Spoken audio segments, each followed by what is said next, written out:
Balitang diretso sa sikmura. Bagong impormasyong bubusog sa isipan. Lahat ng dapat niyong malaman. Mainit-init na ihahain ni na Rafi Tulfo at Amilin Biloso. Makisalo na sa Balitaang Tapat! Umaga, narito mga headlines ngayong araw. Halos 100 bahay na abo sa sunog sa Pateros. Higit 40 pamilya nasunugan din sa Marikina. Isang pulis sugatan matapos labanan ng 3 hold-upper ng jeep sa Malate. Delivery boy ng isang fast food chain na isa palang snatcher timbog sa mga pulis. Isang bading na tinakbuhan ng cheat sa isang bar, ginulpi. Mga laroang dapat iwasan na pangregalo ngayong Pasko, iniisa-isa ng grupong Eco Waste. At sa itimbre mo kay Tulfo, mabagal daw na serbisyo ng Bulacan Post Office na dahilan ng pagkaantala ng mga kaso ni reklamo. Malungkot ang Pasko para sa may 200 pamilya na nasunugan sa Pateros kagabi.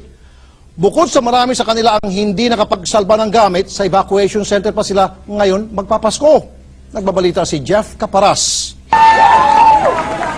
Tinupok ng nangangalit na apoy ang halos 100 bahay sa Talibong Silangan, Pateros kaninang madaling araw. Mabilis na kumalat ang apoy dahil gawa sa light materials ang mga bahay.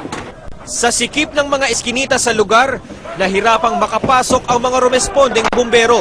Kalukuyang nandito ako ngayon sa ibabaw ng ibubong ng isang bahay kung saan katabing-katabi lang na nasusunog na residential area na nasa likod ko ngayon. Kahit yung mga residente rito nagtutulong-tulong na kumuha ng mga balde ng tubig para ibuhos doon. Ang ibang residente, kanya-kanyang hakot ng kanilang mga gamit. Pero may maisalba man o wala, tiyak daw na malungkot ang Pasko nila. Papasok kami walang bahay. Okay lang yun, pero basta yung anak ko, buhay yun. Naisalba namin yun. Ang padre de pamilyang si Ading, wala ni isang gamit na naisalba, bukod sa buhay ng kanyang asawa at anak. Pagising namin, malakas na apoy. Wala nang choice. Di magtakanuan na lang, ligtas na lang yung mga bata. Pasado 2:00 na nang tuluyang maapula ang sunog, na pinaniniwala ang nagsimula sa napabayaang kalan. Sa covered court muna ng barangay pansamantalang sumilong ang mahigit 200 pamilyang nawala ng tahanan. Jeff Caparas, News 5. Sa isang basketball court, nagpapalipas ng gabi ang mga nasunugan kanina sa Pateros. Kumusta na natin ang kanilang lagay mula kay June Loyola. June.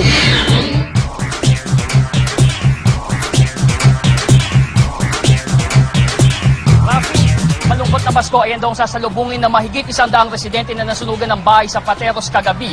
Bukod daw sa wala silang naisalbang mga gamit, wala na rin daw silang masisilungan na bubong ngayong Pasko. Halos napaos na sa kakasigaw na sunog ang mga residente ng Barangay Santa Rosario, Kanluran kagabi. Tinataya kasing mahigit 80 bahay ang natupok ng apoy sa Barangay Santa Rosario, Kanluran. Bukod daw sa wala silang naisalbang mga gamit sa bahay, problema din nila ang pagkaabon ng mga gamit nila sa trabaho. Napaiyak naman ang ilang residente nang balikan nila ang kanilang mga nasunog na bahay. Problema naman nila ngayon kung paano sila magsisimula lalo pat magpapasko. Rafi, sa ngayon may mga nagbibigay na ng tulong dito sa covered court, tulad nga ng gamot, damit at ilang mga pagkain. Samantala, mamayang hapon naman, magpupunta dito ang ating action center para magbigay ng tulong sa mga kapitid nating nasunugan. Rafi? Salamat, June Loyola. Nilamon din ng apoy ang isang apartment sa Pasay City kagabi. Posible nagsimula ang sunog sa isang unit doon na naiwang walang tao. 30 minuto tumagal ang sunog bago napatay ng mga bumbero. Aabot sa 2 milyong piso ang halaga ng mga ari-ariang naabo.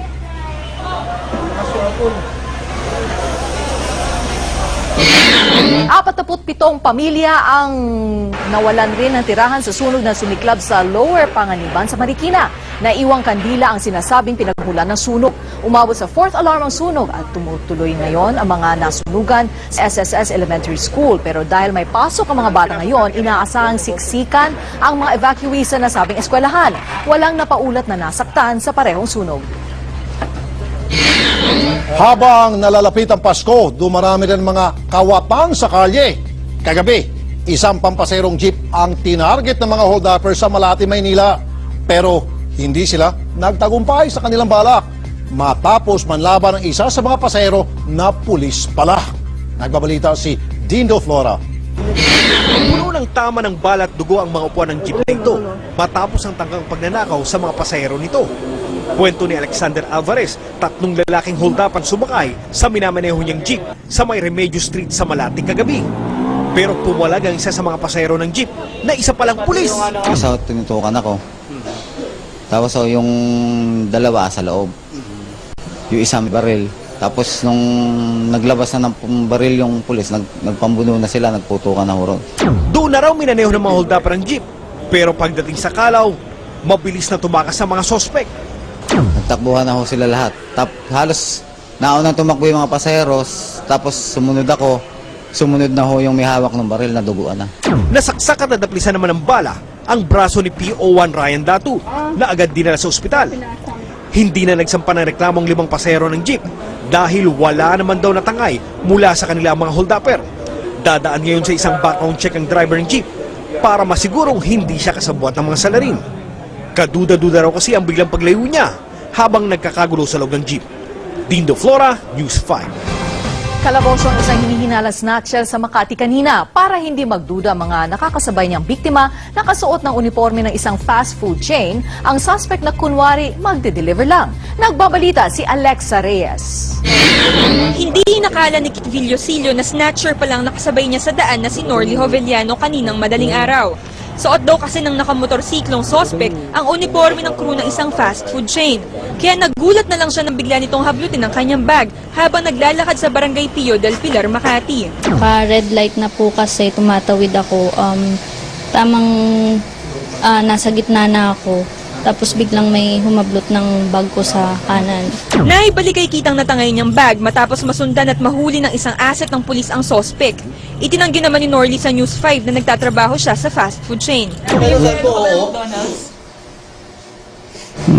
Pero ayon sa Bantay Bayan, umami na sa kanilang sospek na delivery boy siya ng fast food chain. Nagmakaawa rin daw siya na huwag nang isumbong sa fast food chain dahil baka madagdagan pa ang reklamo sa kanya. Muli namang nagpaalala ang mga pulis sa publiko para makaiwas sa ganitong krimen. Alam mo na ang Kapaskuhan, yung mga hindi natin alam ng mga tao na gumagala-gala, isa baka mang-hold up, yun.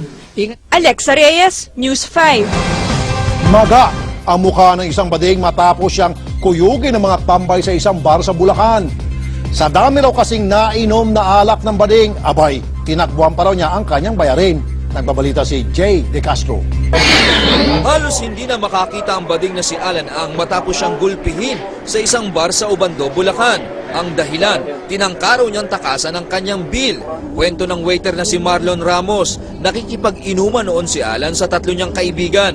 Pero sa kalagitnaan ng inuman, agad sumibat ang mga kabarkada niya. Pero nang singilin na si Alan, sa kanilang nainom, bigla raw itong tumakbo. Dito na siya hinabol at pinagtulungan ng mga tambay sa bar. Kasi kung nagbayad ka agad, wala namang nangyaring ganito. Hindi ka na namin nahabulin. Itinanggi ni Alan na tinakasan niya ang kanyang bayarin. Napatakbo lang daw siya dahil sa takot na baka kuyugin siya ng mga tao. Kasi ang share ko nandun lang. Oo. Magbibigay ko, paano naman sila? Hirit pa ni Alan, may schedule na siya kung kailan siya babalik sa bar para magbayad. Wednesday, bibigay ko sa kanya yung bayad ko. Sa uli, nagkasundo ang dalawang panig na iprenda ni Alan ang kanyang singsing hanggang sa makumpleto ang kanyang bayad sa mga nagastos niya sa bar. Jay De Castro, News 5. Hindi na umabot sa ospital ang isang lalaking nakamotor matapos makabanggaan ng isang bus sa QC kagabi. Bugbog naman ang inabot ng driver ng bus sa mga nakasaksi sa aksidente. Nagbabalita si Fizzle Guevara. Hindi na swinerteng mabuhay si Dante Labay nung matapos umunong banggay ng bus ang sinasakyan nitong motorsiklo sa Quezon Avenue. Ang misis ni Dante na si Pia walang nagawa kundi humagulgul na lang sa pag-iyak. Ay, nakabahan ako.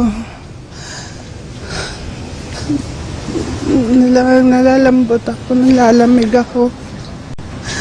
Sugatan din ang 19 anyos na anak nilang si Dudes na nakaangkas sa motor. Pati ang nanay-nanay ng mag-asawa hindi makapaniwala sa sinapit ng biktima lalo't nalalapit na ang Pasko. Masakit yun. Masakit yan. Dahil masakit, nahirap magsalita. Para mga anak ko yan. Hindi naman nakaligtas ang driver ng Safeway bus na si Domingo Parinas na binugbog ng mga nakakita sa aksidente. Pero katwiran niya, bigla na lang sumulpot ang motor ni Dante kaya hindi niya ito naiwasan. Kung hindi bigla yung tumawid yung motor, hindi umasa ka sa amin. Nahaharap sa kasong reckless imprudence resulting in damage to property, physical injury at homicide ang driver ng bus.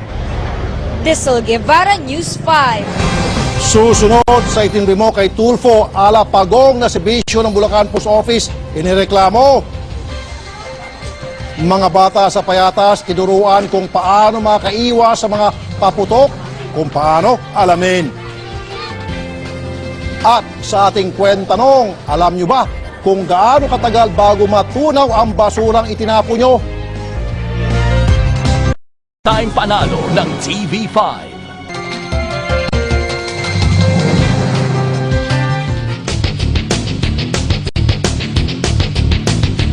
Ang bawat reklamo may karapat na solusyon. Ito ang itimbre mo kay Tufo. Ang reklamo natin ngayong araw ay ang mabagal daw na serbisyo ng post office sa Maykawan, Bulacan. Isa sa nagsumbong sa atin ay si Christopher Martin. Ang staffa si Christopher laban sa isang tao, requirement ng korte na mapadala ng reklamo ang kinasuhan niya. Pero hindi makausad-usad ang pagdinig dahil hindi pa raw nagpadala ang kopya ng reklamo ng post office. Pakinggan natin ang kanyang reklamo. Ang registered mail kasi pinakamatagal sa buwan. So ang ginawa ko, pinalop ko sa Valenzuela Post Office. Humingi nila ako ng certification na katunayan na napareceive nila itong pinadadala kong sulat. Hindi na pagpunta ko po ron, ang sabi nga daw, wala daw pipirma dun sa certification na yung hepe nila. Humingi ako ng telephone number. Ako, wala. Kahit na cellphone number, wala akong may bigay. Ang ginawa ko, ako na nag-iwan ng telephone, tatawagan daw nila ako ng Biyernes, hindi ko tumatawag sa akin. Hanggang ngayon.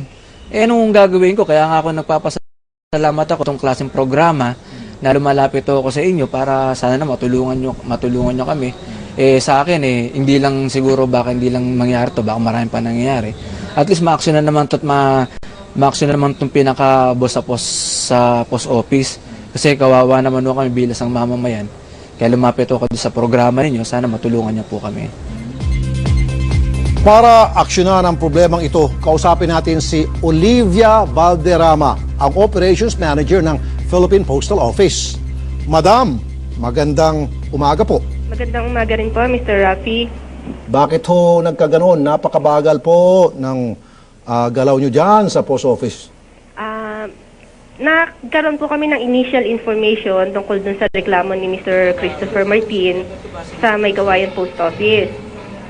Actually, mayroon daw po siyang inquiry sa Valenzuela Post Office noong October 11 na na-reply naman po kaagad ni Postmaster Tolentino sa Valenzuela. Kaya lang nahingi siya ng panibagong certification, pumunta siya sa Maykawayan Post Office. Apparently, nung pong mga time na yon, si Mr. Tolentino daw po may naka-emergency daw po yung wife niya. Kaya paalis-alis daw po siya ng post office. Kaya okay, ma'am. So, ibig sabihin, kapag merong kayong mga empleyado dyan na mag-absent, mag-day off, kung ano pa man, so tigil na po yung operasyon? Yun nga po yung isang pinatitingnan namin. Hindi po dapat nagkaganon, Mr. Rafi. Opo, ma'am. Okay. September pa po kasi na-receive sa post office yung naturang sulat. Ano po? Yes, sir. 4 na buwan na ho, wala pa rin po yung return receipt? Return receipt. Opo. Opo. Nai-refer na rin po namin ito sa Valenzuela Post Office at saka sa Regional Office ng Region 3 kung saan sakop po yung Maykawayan. Sa ngayon po, tinitingnan nila, sir, kung ano po yung nangyari. Okay, kailan po maayos yung problema ito? Kailan po makukuha nung complainant yung return receipt para magamit naman po sa korte? Kasi kung hindi po, advise ko po yung complainant na pumunta po doon sa husgado para i-contempt of court kung sino man dapat i-contempt of court yan, makulong, makatikim ho. Yung certification po, sir, ready na daw po nung Friday. Aha. Kasi tinext na daw po nila si Mr. Martin na available na po yung kailangan niya. Okay. Inantay na lang po si Mr. Martin doon sa Maykawayan Post Office. So bukas ho, pwede na namin siya pabalikin si Mr. Martin? Ngayon, sir. Ngayon po, ready na daw po yun. Ngayon po mismo? Opo. Kasi no Friday pa daw po yun, tinext siya. Abay, very good. Kung gano'n. Okay, sige. Salamat, Miss Olivia Valderrama ng Philippine Postal Office. Gusto ko namang ibalita sa inyo na na-action na ang isang kasong idinulog sa itimbre mo kay Tulfo. Ito ba si Baby Nunez? Siya ang sanggol na nagkapasa-pasa ang mukha matapos siyang mapanganak sa Valenzuela General Hospital. Nailabas na ng ospital ang pamilya ang sanggol at hindi na sila pinagbayad ng ospital. Pero under observation pa rin si Baby Nunez. Para sa inyong mga reklamo o suggestions, sa amin ipadala po ninyo ito sa itimbre mo kay tulfo@gmail.com o mag-text sa 0949-461-6064. Nagsimula na ang kampanya ng Department of Health kontra sa paggamit ng mga kabataan sa mga paputok. Unang sinampulan ng DOH ang Barangay Payatas na notorious raw sa mga sunog na nagmula sa paputok. Para sa update, nagbabalita si Gerard Garcia. Live. Amelin.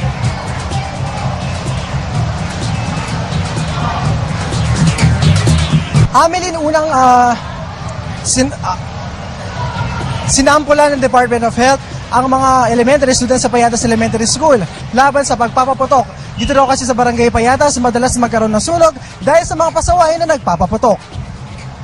Hinikayat ni Health Secretary Enrique Ona ang mga bata na imbes na gumamit ng paputok, gumamit na lang ng ibang bagay para makapag-ingay sa bagong taon, gaya ng torotot, mga tansan, kaldero at iba pa. Iwas disgrasya raw ito at nakakatulong pa sa ating kapaligiran.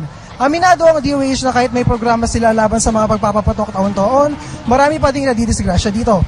Base sa kanilang datos, 96% ng mga nasugatan noong isang taon kolektados sa paputok. Ang natitirang 4% mula sa ligaw na bala. Ang mga biktima mula 2 buwang gulang hanggang 70 taong gulang. Nagpakalat naman ng posters ng DOH na nagpapakita ng mga biktima ng mga paputok. Aminin kung hindi daw maiiwasan ng pagpaputok, sabi ni Secretary Ona, ang mga matatanda na lang ang gumawa nito. At umaasa naman ng DOH sa pamamagitan ng programang ito ay maiiwasan na at mababawasan na ang mga biktima ng paputok. Amelin? Maraming salamat, Gerard Garcia.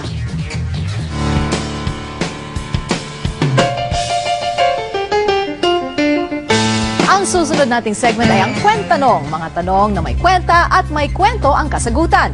Narito ang Kwentanong natin ngayong araw.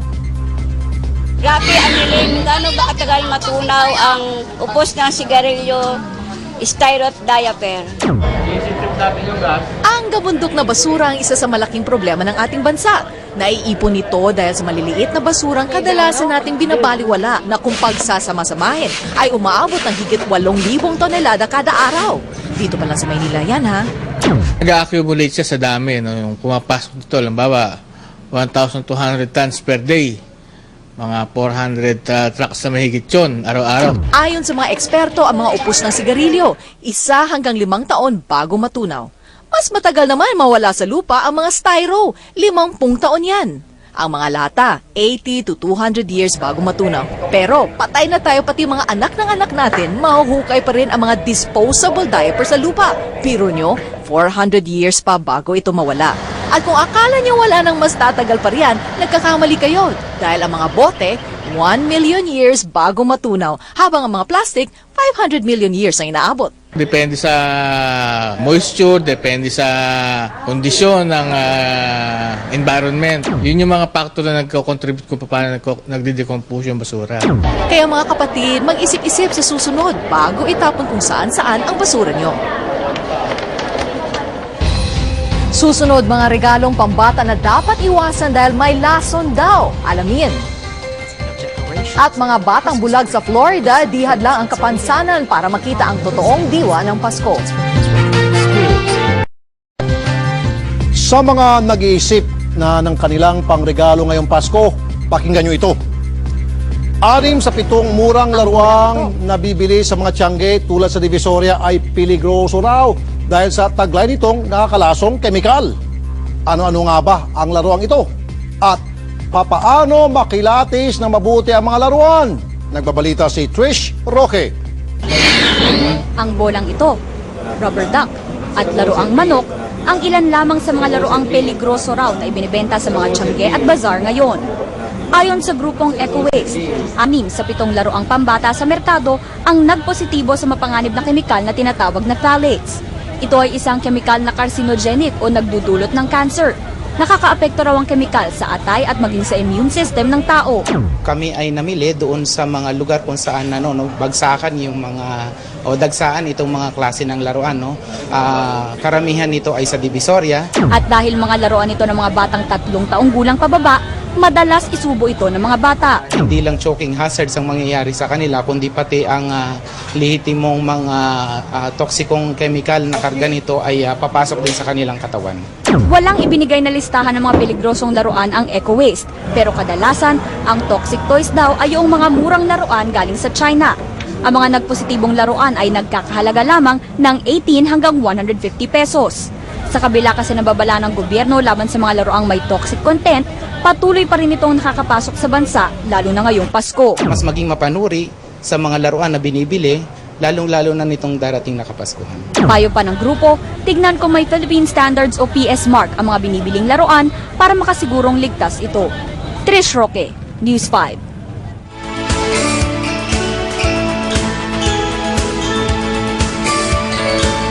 Patuloy ang paglagablab ng forest fire sa Israel. Mabuti na lang at dumating na ang isang super tank na galing Amerika para maapula ang may 4 na araw ng sunog doon. Dala ng Boeing 747 super tank ang 21,000 gallons ng tubig. Umabot na sa 41 ang patay dahil sa forest fire. Milyong-milyong puno at tahanan na rin ang naabo. Tuloy naman ang dating ng tulong mula sa iba't ibang bansa para mapabilis ang pagpatay sa nasabing forest fire. Narito ang iba pang balita ngayong araw. Mga judge at empleyado sa mga korte nagsuot ng itim ngayong araw bilang protesta sa maliit na budget na natanggap mula sa Malacanang. Justice Secretary Laila De Lima, suportado ang panukalang pagdala ng baril ng mga hukom at abogado para proteksyon sa kanilang sarili. Huling batch ng mga nanalong party list noong May elections, iaanunsyo ng COMELEC ngayong araw. At Department of Trade and Industry, mag-iikot ngayong araw sa mga supermarket para i-monitor ang presyo ng mga bilihing pang Noche Buena.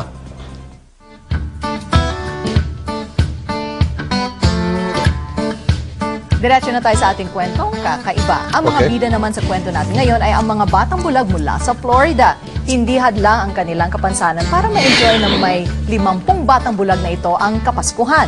Mismong si Santa Claus ang nagpasimuno sa Christmas party para sa mga bata. Bawat isa binigyan ng mga regalo at kahit di naman nila ito nakikita, enjoy sila sa pagbukas nito. Nakipagpicturan pa sila kasama si Santa. Salo-salo din silang kumain at kinuwentuhan ni Santa. Hindi man sila nakakakita, kitang-kita sa kanilang mga ngiti ang tunay na diwa ng Pasko. Hindi, siyempre, doon sa mga bulag, yung mga parents nila, kinikwento sa kanila kung ano itsura ni Santa. So, napipicture out nila sa isip nila kung ano itsura. At yung feel din nila yung presence, kumbaga, ni Dapat Santa lahat, Claus. hindi lang tayo mga nakakita, maging yung mga hindi nakakita. Dapat, tama ka, ma-feel nila yung spirit of Christmas. And this Diyan is sa the best Kongreso, ganda ng Christmas ngayon. Lagi naman yata, feel na feel nila ang spirit ng Christmas Sako-sako, doon. dala-dala nilang pera. Mga congressman, ha? Mga senador natin Mag-share dyan. naman kayo. Mga politiko. Hindi, huwag. I-share sa kaban na bayan. Hindi, kaya nga precisely. Ano nila, Kala ko i-share nila i-share nila sa buong yung kanilang Pilipinas. nabubulsa, i-share sa atin. Huwag. Bad yun, bad. Oo, sa Pilipinas, di ba? Okay, sa Pilipinas. Tama At ka dyan. mga kapatid, 19 na araw na lang, Pasko na!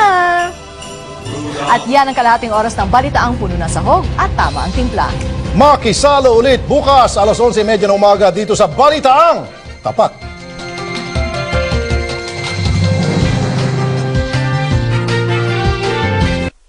It's just another man.